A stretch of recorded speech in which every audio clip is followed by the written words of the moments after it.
আসসালামু আলাইকুম ওয়া রাহমাতুল্লাহি ওয়া বারাকাতুহু। ইন্নাল হামদালিল্লাহি ওয়াহদা ওয়াসসালাতু ওয়াসসালামু আলা মান লা নাবিয়্যা বা'দা আম্মা বা'দ। সম্মানিত বন্ধুরা, চলতেছে শাওয়াল মাস। নবী মুহাম্মদ সাল্লাল্লাহু আলাইহি ওয়াসাল্লাম বলেছেন, মান সামা রমাদানা, যে ব্যক্তি রমাদান মাসের সিয়াম পালন করলো, সুম্মা আতবাআহু সিত্তাম মিন শাওয়ালিন, এরপরে শাওয়াল মাসের 6টি সিয়াম পালন করলো, কানা কা সিয়ামিদ দাহার, সে যেন গোটা বছর ধরে সিয়াম পালন করলো। সুবহানাল্লাহ। সম্মানিত উপস্থিতি, আমরা বিগত রমাদান মাসে 30টা সিয়াম পালন করে এসেছি, আলহামদুলিল্লাহ, ফালিল্লাহিল হামদ।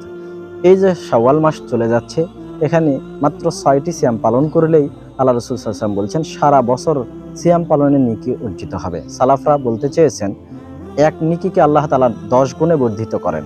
অর্থাৎ আমরা 1 মাস সিয়াম পালন করেছি, মানে 10 মাস সিয়াম পালন করেছি। এই 6টা সিয়াম যদি আমরা পালন করি, তাহলে এই 6টাকে 2 মাস 10 দিয়ে গুণ করলে, তাহলে ওই 10 মাস আর 2 মাস 12 মাস।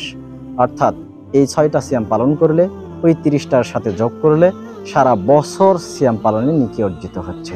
ফালিল্লাহিল হামদ, আলহামদুলিল্লাহ। সম্মানিত উপস্থিতি, এই সিয়াম পালন করব আমরা, এটা কি একসাথে 6টা সিয়াম পালন করব নাকি সেরে সেরে রাখবো? মনে রাখবেন, কেউ যদি একাধারে 6টা সিয়াম পালন করে তাহলেও হবে, আর কেউ যদি একটা সিয়াম রেখে আবার গ্যাপ দেয় তাহলেও হবে, সমস্যা নেই। তবে স্মরণ রাখতে হবে, এই 6টা সিয়াম এই শাওয়াল মাসেই রাখতে হবে। এই শাওয়াল মাস শেষ হয়ে গেলে এই সিয়াম আর রাখা যাবে না। এই 6টা সিয়াম শাওয়ালের সাথে একেবারে রিলেটেড, এই মাসেই রাখতে হবে।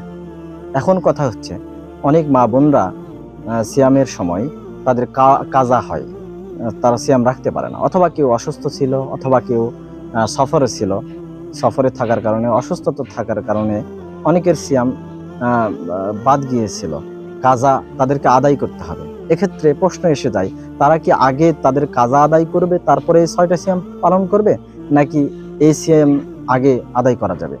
উত্তর, জবাব, যেহেতু আল্লাহ রাসূল সাল্লাল্লাহু আলাইহি ওয়াসাল্লাম বলছেন, মান সামা রমাদানা, যে ব্যক্তি রমাদান মাসের সিয়াম রাখলো, অর্থাৎ বোঝা গেল যে রমাদান মাসটা আমাদের পরিপূর্ণ করা উচিত।